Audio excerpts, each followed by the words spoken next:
Hi all, welcome to the vlog for June, I think 23rd, 2018. So we're starting off at a significantly different vantage point than I think I've shown in any of the videos. We're in the very back of the lot. The fence is complete. So the 1 acre has now been fenced in. So basically when they cleared about 15 feet and uprooted a lot of trees, all invasive trees. Everything was uprooted and basically just threw those trees into the backyard on top of more invasive trees. So one of the core things we spent the weekend doing was really trying to clear these piles out and organize the wood by sort of usable wood. I'm probably going to do more videos on some of this stuff because I'm learning a lot more about it, but like this right here it's strawberry guava, and there's a ton of it here. In fact, here's the neighbor behind us in their yard, and all of these sort of reddish brown trees that are growing like crazy in these thickets, that's all strawberry guava. All of this, it's crazy how much there is. And that strawberry guava, it's native to Brazil, and it is a invasive plant here, and it's considered to be the most severe and worst invasive plant that there is in the state. I just learned this today because I've been just cleaning up a ton of it. And the reason why is because it has no predators, and it just grows. It just grows like crazy. It's everywhere. It drowns out the ohias. So that's an ohia growing. That's a native plant. These ohias, all of these ohias are dead, and these strawberry guavas are just thriving. The other problem with the strawberry guavas apparently is that they're very hard to remove. So you chop them, you cut them, and then they just shoot back up. I think sort of like bamboo, that's the non-clumping sort of the spreading bamboo, which just becomes a real big problem. So anyway, enough about strawberry guava. Right here we have what I believe to be a mango. We left that, the guy left that. Here I think that's a lychee or or a longan or something like that. So we've got a fruit tree there, a couple of palms which survived.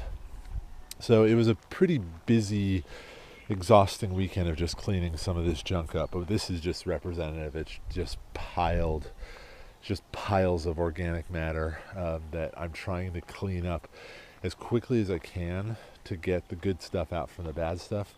One other point which I think is important to talk about here too is that I want to organize the decomposing matter into what I'm thinking at this point. I want to organize it into sort of like raised beds, hewlett mounds, so that as it breaks down, we have really, really rich areas to plant trees. So here we have an avocado tree, pretty clearly planted from seed. It still hasn't flowered. It may never flower. Probably give it a year or two more. I don't know.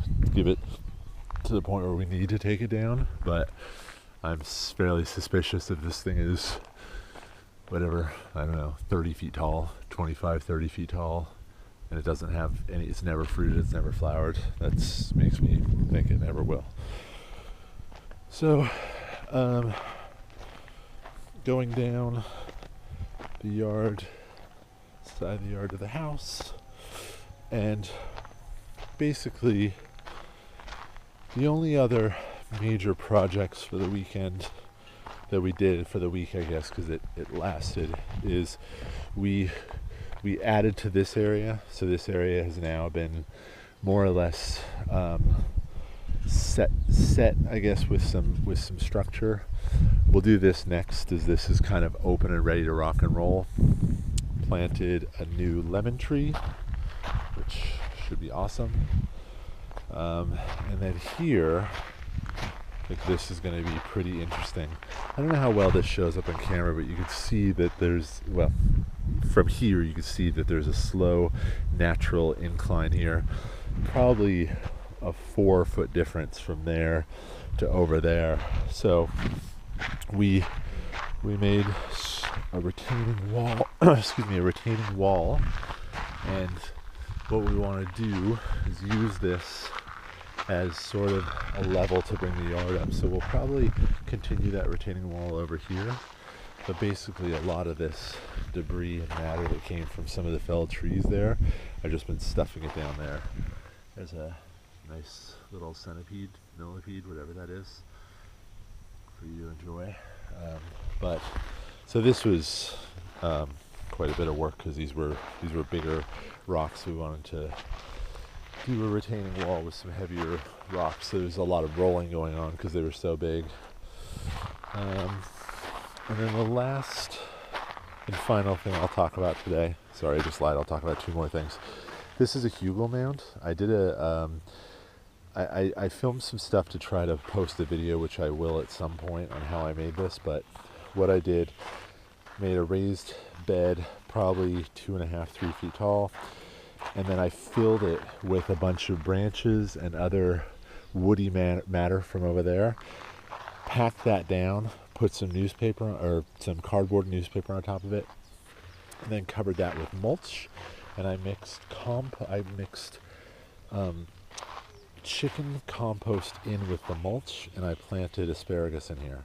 And my thought with that is that those asparagus, they're not going to produce anything for 2 years, so let them have a bed that's going to take a while to mature.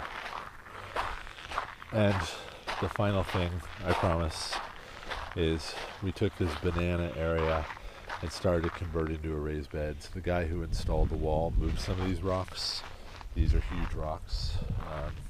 I had to adjust one of them. It's the big one on the far end, and it was basically just moving it 1 inch at a time, and that took me a lot of effort. So this will get filled in over time with mulch, and as the bananas kind of die and they produce fruit and die, we'll chop those down and put them as more organic matter. So hopefully this will fill in as a really rich bed.